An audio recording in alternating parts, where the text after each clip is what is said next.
Dice así Mateo capítulo 13 a partir del versículo 47. Asimismo, el reino de los cielos es semejante a una red que echada en el mar recoge de toda clase de peces.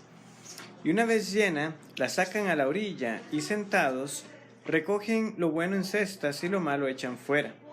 Así será el fin del siglo. Saldrán los ángeles y apartarán a los malos de entre los justos y los echarán en el horno de fuego.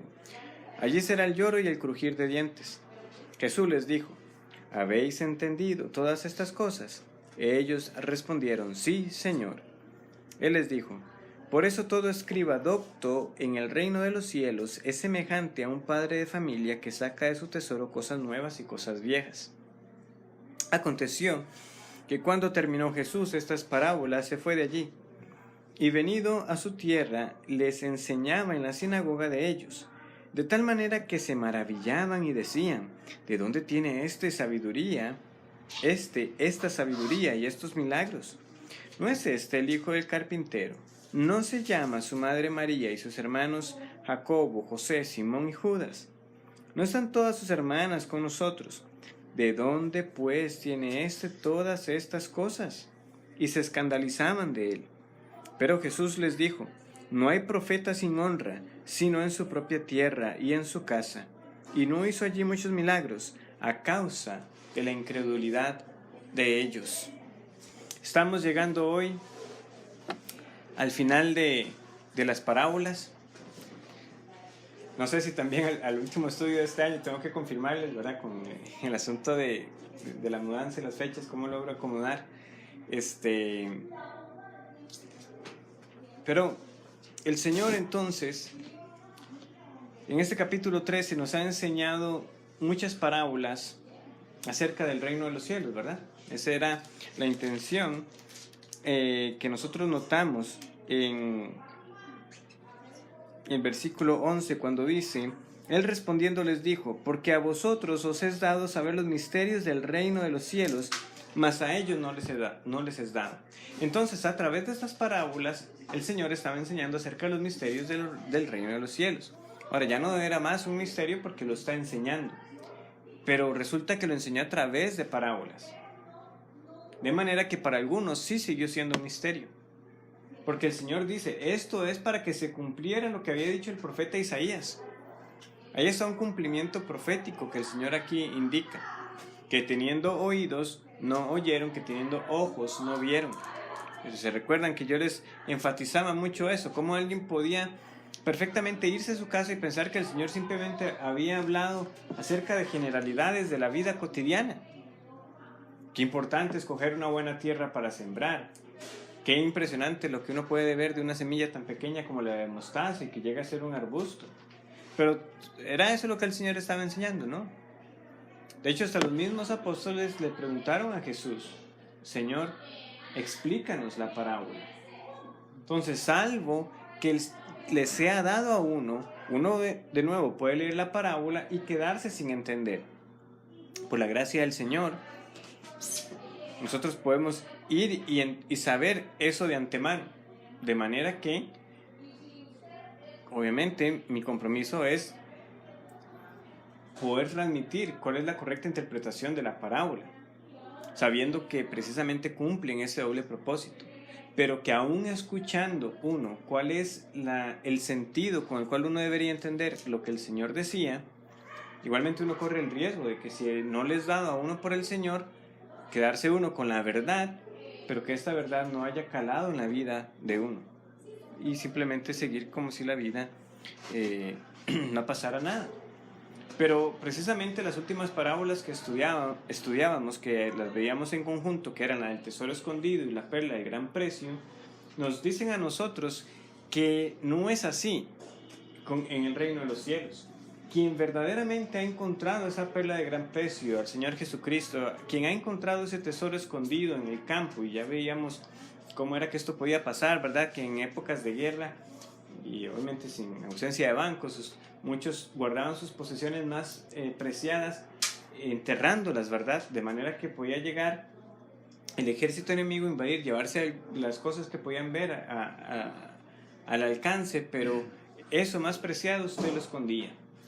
Entonces posiblemente el dueño llegó a morir y este hombre sabe que está ese tesoro. Y él actuó rectamente según las costumbres de aquella época. Porque otra cosa era que hubiera tomado el tesoro y se lo hubiera llevado. Pero no, él fue y hizo lo correcto. Fue y pagó por el terreno el precio justo. Sabiendo que realmente lo valioso no estaba en la tierra, sino en aquel tesoro que había encontrado. Y tiene que ser así entonces con el creyente, cuando dice que ha conocido en Jesús a su Señor y Salvador. Es en Él que ve que vale la pena dejar lo que sea con tal de seguir a Cristo, con tal de atesorar a Cristo. Esto es lo mismo que luego el Señor en otras partes también dice con términos muy explícitos, ¿verdad? El que ama más a padre o a madre, más que a mí, no es digno de mí. O sea, el Señor demanda, ¿verdad?, esa entrega absoluta a Él. No está diciendo que en todo momento todo cristiano tiene que dejar a padre o a madre, esposa o esposo e hijos para seguir a Cristo. El asunto es que si hay un momento en que uno tuviera que escoger entre esas cosas, uno va a escoger a Cristo. Eso es así. ¿En qué casos? Obviamente si fuera que el cónyuge está en contra de la fe cristiana, ¿verdad? Pero eso es lo que el Señor, ¿verdad?, está transmitiendo. Por eso en Lucas uno lo lee con los términos más fuertes posibles. El que no aborrece a padre o a madre. Claramente el Señor nos está enseñando algo en contra de su misma ley y de su misma voluntad, porque Él mandó ¿qué? Amar al prójimo como uno mismo.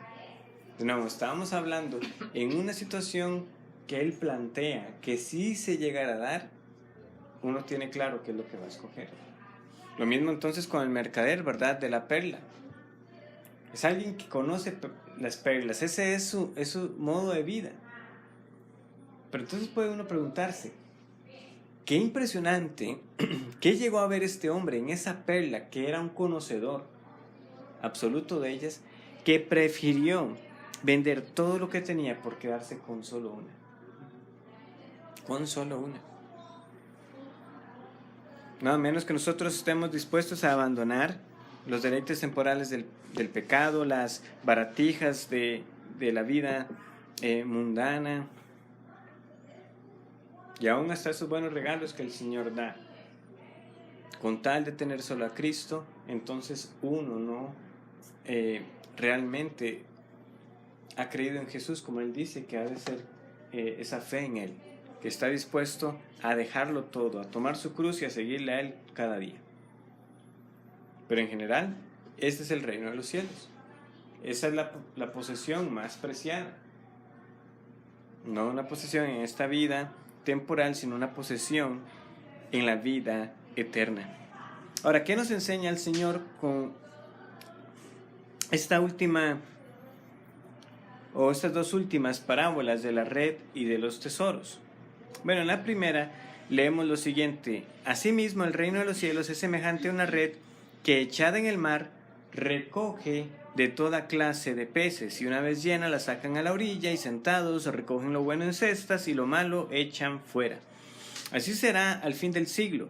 Saldrán los ángeles y apartarán a los malos de entre los justos y los echarán en el horno de fuego. Allí será el lloro y el crujir de dientes. No tenemos que inventar. El Señor aquí mismo está dando, ¿verdad?, que es el sentido de la parábola. Así será al fin del siglo. O sea, ya el Señor ahí, a partir de ese momento, está explicándonos la parábola. La parábola es bastante sencilla, aun si nosotros no tenemos experiencia pescando. Yo tengo, pero muy malas. O sea, yo no sé lo que el Señor está diciendo aquí en cuanto a que uno tiene que escoger entre lo que pescaba. Solo una vez hace unos años que un hermano de la iglesia me invitó para ir junto con otros hermanos que nos visitaban en ese momento. Y ellos sí, o sea, tiraban el anzuelo y sacaban pez globo y lo tiraban. Yo ni eso saqué. No saqué nada. Pero puedo entender lo que el Señor está diciendo. Usted pesca y si es algo que vale la pena, usted se lo deja. Pero lo que no, tiene que ser desechado. Más en este método de pesca que se está refiriendo acá, ¿verdad? Con una red. Porque ahí sí, literalmente esa red viene y arrastra y trae todo. Entonces, es fácil entender el punto. Cuando llega el mensaje del reino de los cielos, es decir, que son las buenas nuevas del Evangelio, ¿verdad? Porque eso es lo que el Señor dice, ¿verdad? En Marcos capítulo 1 nosotros leemos que las buenas nuevas del Evangelio tienen que ver es con el reino de Dios.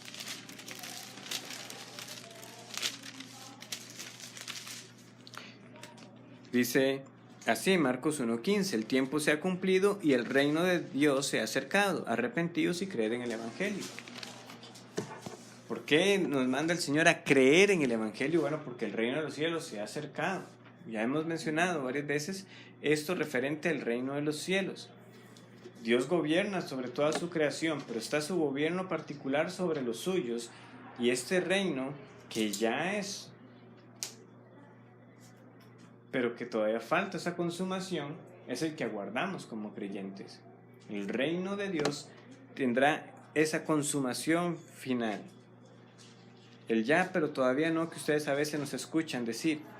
O sea, ya Dios reina y reinará. Ya Jesucristo es Señor, pero pondrá a todos sus enemigos como estrado a sus pies. Entonces el Señor dice que en el reino de los cielos, o sea, en esa, podríamos decir nosotros, en esa iglesia que es visible,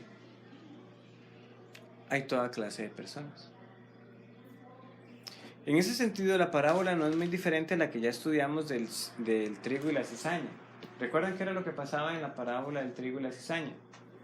¿Qué nos dice el Señor? Que el campo es el mundo, ¿verdad? El campo es el mundo. Y simplemente dice el Señor, en ese campo que es el mundo, hay unos que son trigo y otros que son cizaña. En el mundo hay buenos y malos. El asunto, como les decía, lo crucial que hay que tener en cuenta cuando uno está leyendo esta parábola es que el Señor no está haciendo una distinción en cuanto al día del juicio y de la salvación, de juicio para la cizaña y de salvación para el trigo. Es en el mismo día. Y que por eso este pasaje tiene una verdad escatológica importante que no obstante no es entendida así por la mayoría de las iglesias en nuestro país. ¿Por qué? Porque la gran mayoría han sido influenciadas por el dispensacionalismo y por lo tanto creen que hay un rapto de la iglesia. Pero no, el Señor nos dice, y lo mismo nos vuelve a enfatizar en la parábola de la red, es que el día es uno mismo, ¿verdad? En un mismo día se pone lo bueno en cestas y en ese mismo día se pone lo malo fuera. ¿Lo vemos? O sea, no hay tal noción entonces de que la iglesia no pasará por el rapto. No, todos que estén vivos estaremos en las tribulaciones de esos últimos días y estamos con vida y el Señor regresa. Porque nos dice aquí que entonces lo bueno en cestas y lo malo echan fuera. Un mismo día es tanto de juicio como para salvación. Dice, así será que el fin del siglo. ¿Qué sigue después del fin? ¿Qué sigue? Y ya no hay más. O sea, se acaba este siglo presente y entonces ya empieza, como vemos nosotros, la nueva era, por decirlo así, el reino de Dios consumado, la eternidad. Si pudiéramos decir, obviamente, hablar de un antes y después en la eternidad no tiene sentido. Pero para nosotros que estamos gobernados por el tiempo, el Señor nos dice, cuando acabe este siglo presente, en ese momento es que será ese juicio, tanto de los buenos como de los malos, de los que han creído como de los que no han creído. Uno dice, qué raro, pasajes tan claros, ¿verdad? ¿Y cómo fue que una enseñanza ajena a la iglesia por tanto tiempo pudo tomar tal fuerza, ¿verdad? De pensar de que la iglesia no estaría en el juicio del fin del siglo. Pero como les decía, la mayoría de comentaristas concuerdan en que esta ilustración de esta malla con peces buenos y malos de toda clase es una forma de el Señor recordarnos de que en la iglesia visible hay toda clase de personas. Hay toda clase de personas. Ahora, ¿qué es la iglesia visible. ¿A qué me estoy refiriendo por ello? Para no asumir de que todos estamos entendiendo lo mismo por ese concepto. Por iglesia visible nos referimos a aquellos que ante nuestros ojos físicos podemos verlos como parte de la iglesia local. Estoy en una iglesia local y los que han dicho que son miembros de esa iglesia, o sea, la membresía de esa iglesia, es la iglesia visible. Pero el Señor nos recuerda que aún en medio de esa iglesia visible hay unos que no son de Él. El pasaje más claro lo tenemos en la primera carta de Juan. Podemos leer así en primera de Juan, capítulo 2, lo siguiente.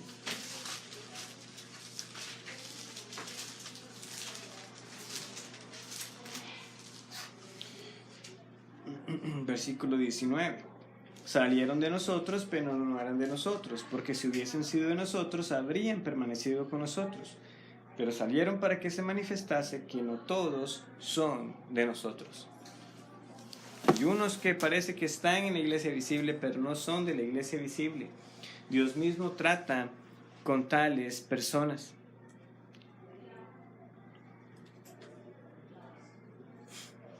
Esta idea que leemos aquí de los ángeles saliendo y apartando a los malos de entre los justos, también lo tenemos más adelante en el Evangelio de Mateo. Si vamos a Mateo capítulo 24,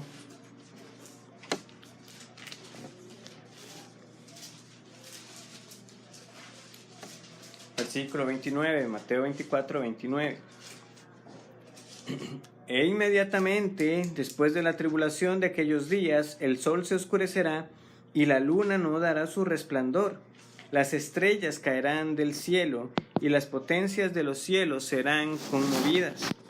Entonces aparecerá la señal del Hijo del Hombre en el cielo, y entonces lamentarán todas las tribus de la tierra, y verán al Hijo del Hombre viniendo sobre las nubes del cielo con poder y gran gloria.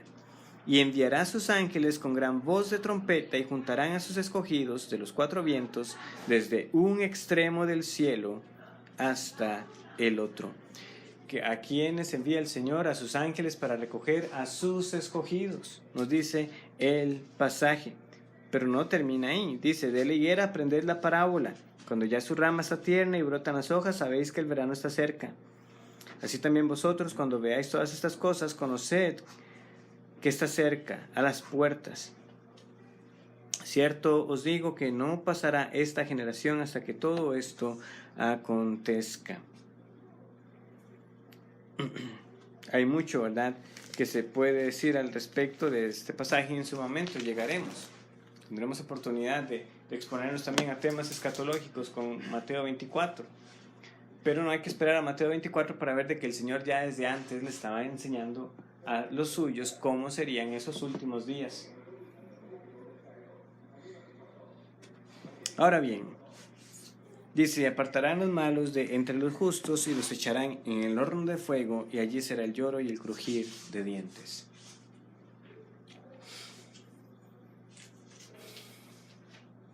Hay muchos, ¿verdad?, que luchan con la idea del infierno, no conciben cómo esto podría ser compatible con la noción de un Dios de amor. Usted me dice que Dios es amor y sin embargo va a condenar por la eternidad a unos. Algunos prefieren pensar de que sí, en efecto habrá un día de juicio y de castigo, pero que Dios no castigará para siempre al malvado, sino que simplemente ellos serán luego erradicados, aniquilados, y que solamente estarán aquellos que fueron salvados. Pero es que esto no es lo que la Biblia nos dice. Dice que los echarán en el horno y allí será el lloro y el crujir de dientes. Da la idea de que en efecto hay un castigo que continúa con el paso del tiempo y del cual no se nos dice que llegue a acabar algún día. De hecho, otros pasajes hablan del gusano que no se apaga, del fuego que no se acaba y el gusano que no muere. Pero claramente el Señor está señalando a una naturaleza permanente de este lugar de castigo, del infierno. ¿Por qué?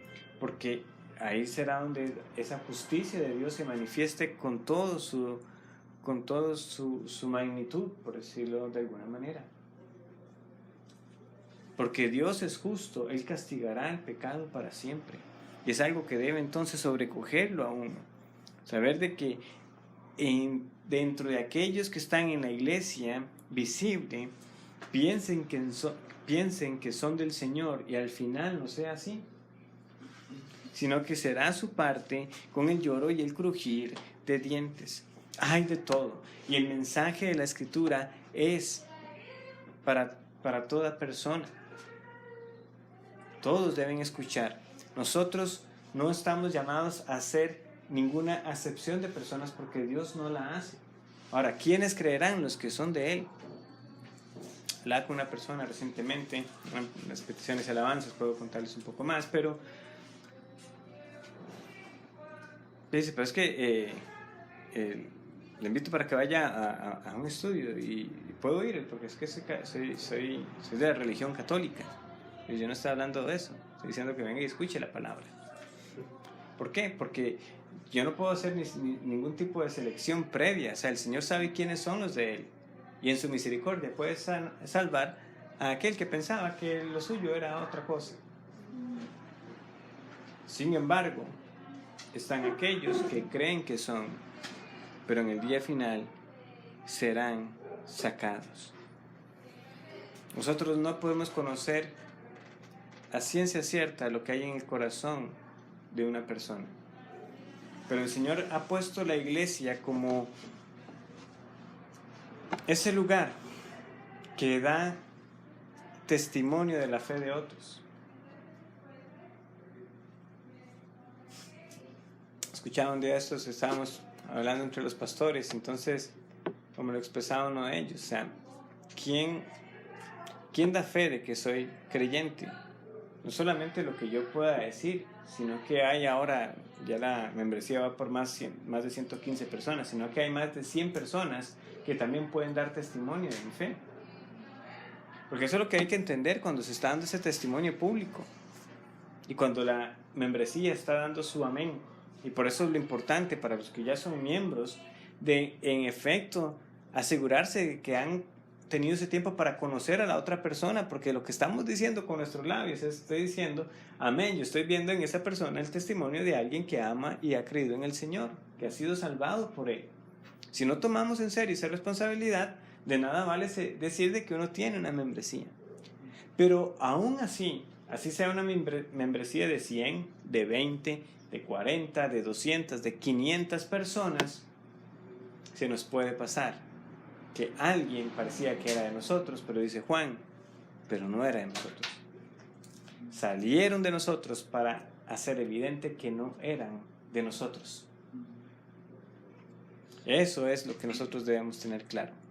Obviamente hay un punto aquí de diferencia con respecto a otros hermanos reformados, ¿verdad? Los presbiterianos entenderán la iglesia visible no solamente como aquellos que han creído en el Señor, sino que también a sus hijos. Nosotros no entendemos que esa sea la manera apropiada de entenderlo. La iglesia visible son los que han creído en el Señor y bíblicamente, públicamente, han dado testimonio de esa fe a través del bautismo. Un bautismo que corresponde a una realidad que ya ha sido hecha.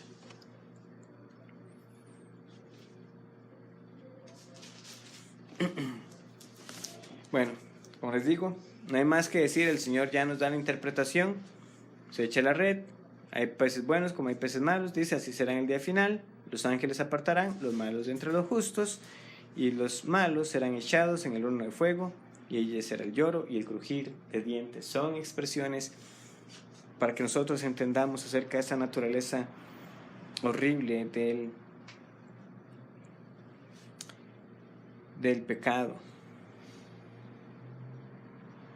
Dice el versículo 51.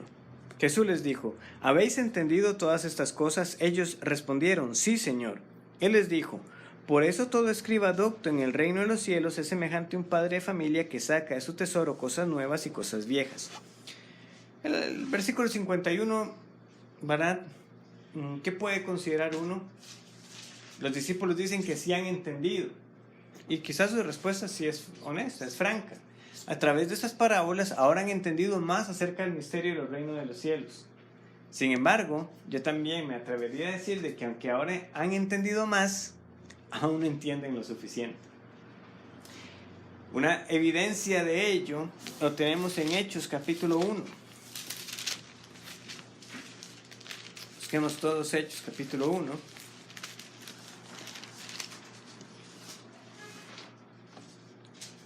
Y dice el versículo 6. Entonces los que se habían reunido le preguntaron diciendo: Señor, ¿restaurarás el reino de Israel en este tiempo?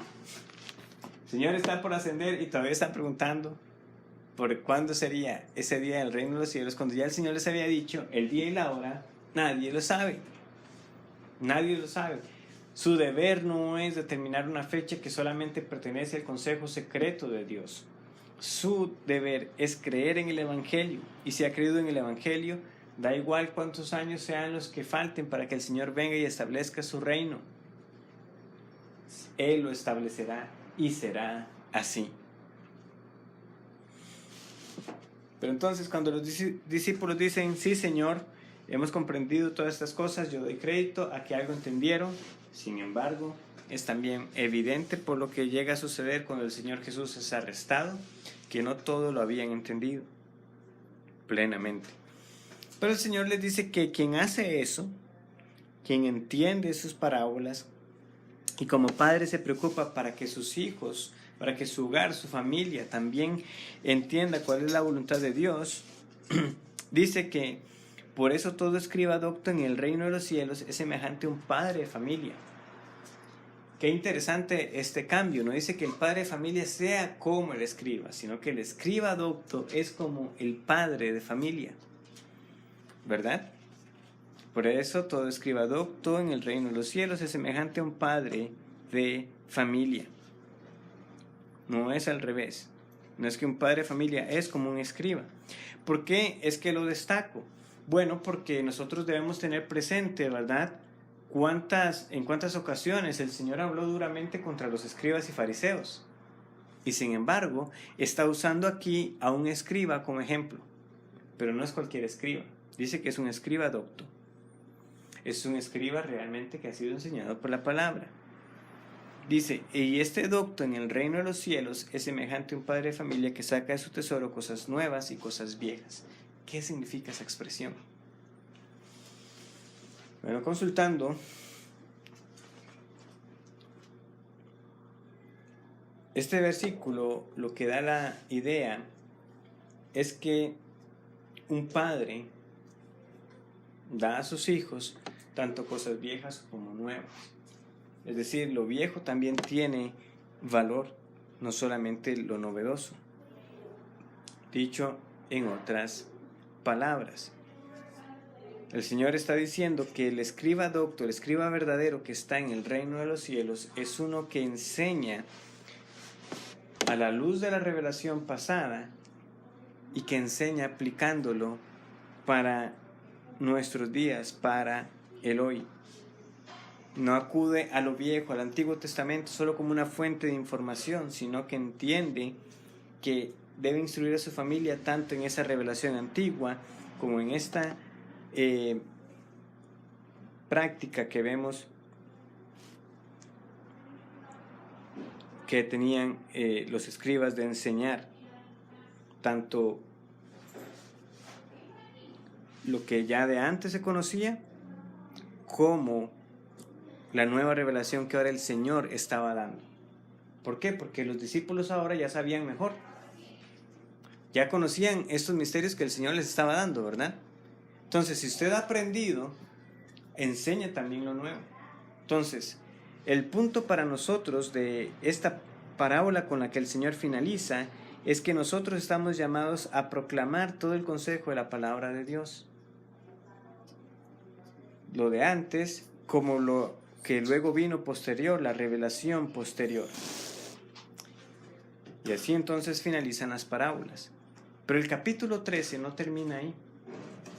No nos dice simplemente, y esto fue lo que el Señor Jesús enseñó, sino que nos empieza a decir lo siguiente a partir del verso 53. Aconteció que cuando terminó Jesús estas parábolas, se fue de allí, y venido a su tierra, les enseñaba en las sinagogas de ellos, de tal manera que se maravillaban y decían: ¿de dónde tiene éste sabiduría ¿de dónde tiene esta sabiduría y estos milagros? ¿Qué enseñaba Jesús en la sinagoga de ellos? Bueno, muy posiblemente las mismas enseñanzas que ya hasta ahora Mateo nos ha ido dando. ¿Cuáles han sido?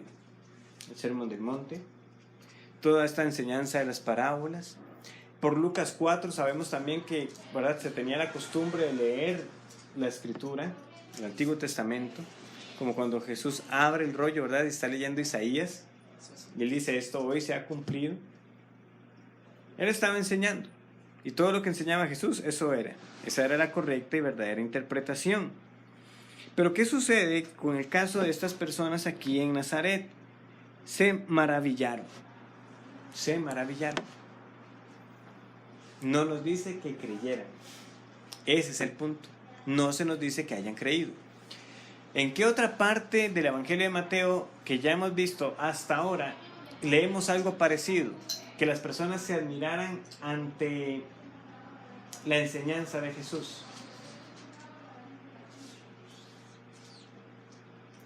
¿Alguien puede pensar? Capítulo. Está entre el 1 y el 13, ¿verdad? Donde el Señor enseñó y la gente se maravilló. Ahora en el 7, ¿no? En el 7, muy bien. ¿Qué versículo? No me acuerdo. Es fácil, es irse al último versículo. Mateo 7, 28. Y cuando terminó Jesús estas palabras, la gente se admiraba de su doctrina porque les enseñaba como quien tiene autoridad y no como los escribas. Al finalizar el Sermón del Monte. Ahora, yo sé que este Sermón del Monte, esto ya fue hace años ya que pasamos por acá. Nada más recordemos que posiblemente el Sermón del Monte fue una enseñanza a través de varios días, posiblemente un fin de semana. Pero Jesús termina estas palabras y la gente lo que hace es admirarse. Y eso debería entristecernos en gran medida. ¿Por qué? Porque ¿cómo terminaba Jesús el Sermón del Monte? Precisamente diciendo, el que oye mis palabras y no las hace, es como quien construye una casa sobre la arena. Pero quien escucha mis palabras y las hace, ese es un hombre sensato que construye sobre la roca. Es en parte una parábola lo que el Señor está dando ahí. Muchos a veces dicen que la roca es Cristo y que hay que construir sobre Cristo. No, o sea, el Señor está diciendo bien qué es lo que significa construir sobre la roca. Construir sobre la roca es obedecer a Cristo. El que oye mis palabras y las hace. Eso es construir sobre la roca. Ahora aquí de la misma manera vemos que el Señor Jesús viene y enseña en Nazaret y vemos que ocurre lo que precisamente él advirtió con las parábolas. Algunos escucharán, pero no entenderán. Ellos simplemente se maravillaron. Reconocieron que en la enseñanza de Jesús había sabiduría. No pudieron negar que los milagros que Jesús hizo eran reales. Pero sin embargo, no creyeron, porque vean lo que preguntan. Versículo 55. ¿No es este el hijo del carpintero? Ni siquiera se menciona el nombre de José. Algunos entienden que ya para este momento María ya era viuda. Pero es una respuesta, ¿verdad?, fea. Una pregunta, mejor dicho. ¿No es este el hijo del carpintero? Algunos entienden que también pudiéramos ver esto como una forma de decirle que era un bastardo. Nosotros sabemos que usted no es hijo de José, pero lo conocemos como el hijo de José. Nosotros sabemos por qué no era hijo realmente en todo sentido de José.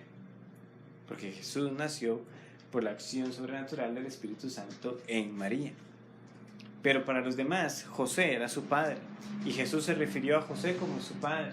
Y le obedeció tanto a José como a María en su infancia, sin nunca pecar. La Biblia no nos cuenta a nosotros esos años previos, ¿verdad?, de Jesús. Pero sí nos deja cierta información que nos permite llegar a algunas conclusiones. Porque no solamente ahora nos dice el 55 acerca de esta pregunta, ¿no es este el hijo del carpintero? ¿No se llama su madre María y sus hermanos Jacobo, José, Simón y Judas? Jesús tenía hermanos. Muchos de nuevo tratan de darle vuelta. ¿Cómo hacemos para que la Biblia diga que Jesús tenía hermanos pero que no fueron de María?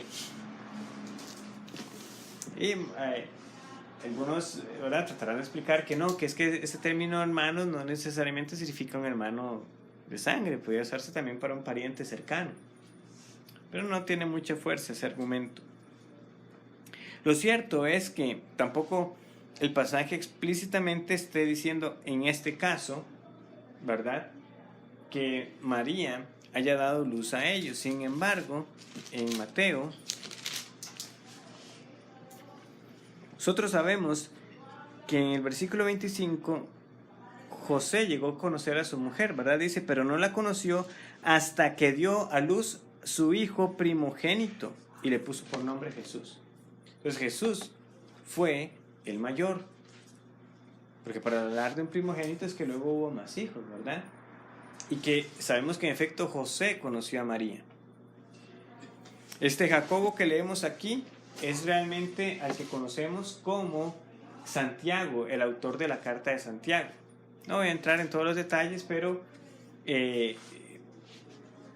Jacobo es uno de los nombres que tiene más variantes en los diversos idiomas. Jaime también es una forma de este nombre. Santiago, que tenemos en las cartas. Jacobo, que a su vez viene de Jacob. Entonces Jacobo, Jaime, Santiago, Tiago, todos esos son el mismo nombre. Solamente que por el asunto de poner el San delante del autor de las escrituras, ese San Jacobo en algún momento se llegó a convertir en Santiago. Pero ese es. José también es otro de su hermano, que no debemos confundir con otros José que se nos lee en la escritura, lo mismo que Simón y lo mismo que Judas, que claramente no es el traidor, sino que es Judas, ¿cuál? El autor de la carta de Judas que tenemos antes del Apocalipsis. ¿Cómo se describen ellos? Como siervos del Señor Jesucristo. No primeramente como los hermanos de Jesús, aunque por hecho sabemos de que nunca negaron que fueran hermanos de Jesús, sino que deja ver cómo estos hermanos incrédulos en algún momento posterior a la resurrección de Cristo llegaron a creer. Y particularmente en el caso de Jacobo y Judas, no solamente llegaron a creer, sino que llegaron a dejar legado para la iglesia universal hasta el día de hoy, ¿verdad?, por medio de sus cartas. El punto es que le dicen a esta María con sus hermanos Jacobo, José, Simón, Judas y también sus hermanas que posiblemente ya estaban casadas. ¿De dónde pues tiene todas estas cosas? No es una forma de insultar, ¿verdad?, obviamente a Jesús y toda su familia. O sea, estamos leyendo lo que está pasando. Es como si a uno le dijeran, ¿verdad?, cuando lo ven a uno hacer algo y dicen, mira, sí, se ve que tiene la habilidad. ¿Y dónde sacó usted eso? Siendo que su papá es tal y su mamá es tal. O sea, es un insulto, ¿verdad? Está diciendo, ¿verdad?, ¿cómo el hijo de tal puede hacer esto? Se están insultando a uno, pero también a los parientes, a los papás y a los hermanos de uno. O sea, ¿de dónde pues tiene estas cosas? Siendo que es el hijo del carpintero y María y de todos ellos los conocemos, a Jacobo, a José. ¿De dónde habla Jesús así? Y se escandalizaban de él. Pero Jesús les dijo, no hay profeta sin honra sino en su propia tierra y en su casa. Y no hizo allí muchos milagros a causa de la incredulidad de ellos. ¿Cómo no hay que leer lo que Jesús está diciendo aquí? Jesús no está diciendo que en todo lugar fue honrado. Lo que está diciendo es que si un profeta es honrado, sepan que esa honra no va a venir de los que son de su tierra. Hemos escuchado, ¿verdad?, esa expresión, porque esta expresión prácticamente la llegamos a heredar como un refrán en nuestros días. No hay profeta en su propia tierra. El Señor, de nuevo, no está diciendo que es que donde quiera que Él estuvo fue apreciado. Lo que está diciendo, sin duda, es que los que tuvieron que haberlo reconocido como lo que Él era, no lo hicieron. los judíos. Y no hizo allí muchos milagros a causa de la incredulidad de ellos. Ciertamente hizo algunos milagros, ¿verdad? Porque el versículo 54 pregunta, ¿de dónde tiene esta sabiduría y estos milagros? Entonces Jesús hizo unos milagros ahí en Nazaret, pero no hizo muchos. ¿Por qué? A causa de la incredulidad de ellos. Muchos se cierran a sí mismos las puertas del mensaje del Evangelio, porque simplemente no dan crédito a la Biblia como la palabra de Dios. Simplemente porque no atienden a este llamado al arrepentimiento para creer en el Señor Jesucristo y de que Él es lo que dijo ser, de que Él fue enteramente Dios, de que Él es aquel a quien el Padre le ha dado que haga todo juicio, aquel que hizo estos milagros como confirmación de que Él era el enviado de Dios, pero no lo quisieron, no lo quisieron, no creyeron en Él, se escandalizaron de Cristo. Y como consecuencia, el Señor entonces realizó allí pocos milagros. ¿Podía el Señor haber hecho muchos milagros en Nazaret? Sí, pero el punto es que Jesús no vino como su primer objetivo, como su primera meta, a hacer milagros.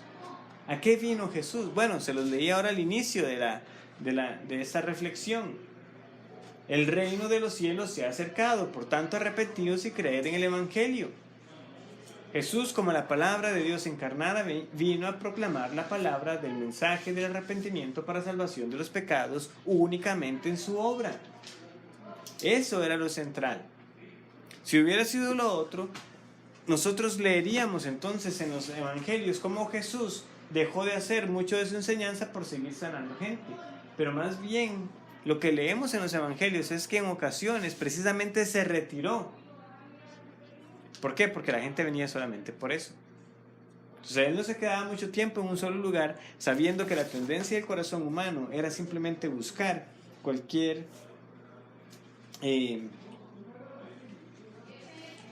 motivo para no creer en Él. Jesús les dijo, no hay profeta sin honra, sino en su propia tierra y en su casa. Hasta este momento, cuando Jesús dice estas palabras, sus hermanos no habían creído en Él. En Juan leemos de que ellos incluso lo provocaban. Dese a conocer al mundo abiertamente. Sus hermanos no creían en Él. Pero sabemos por lo menos de dos que llegaron a creer y que sirvieron en la iglesia: Jacobo y Judas. Hechos incluso dan la impresión de que fueron todos ellos, los cuatro, que el Señor salvó por misericordia. Así entonces finaliza este capítulo, con una amonestación que también debemos tomar para nosotros en nuestros días. No porque nosotros estemos anticipando de que el Señor tenga que mostrar milagros hoy para reafirmar su palabra. No, su palabra ya es verdad, su palabra ya es poderosa. No necesitamos de milagros hoy en día para saber de que Dios ha hablado en su palabra y que Cristo, como la palabra de Dios, proclamó el mensaje de Dios. Sin embargo, muchos de nosotros, escuchando todas estas cosas con claridad, no creemos en Jesús verdaderamente. No se han rendido a sí mismos de su vida pecaminosa para creer solamente en Jesús, a causa de la incredulidad de ellos. ¿Y por qué? Porque simplemente no quieren creer.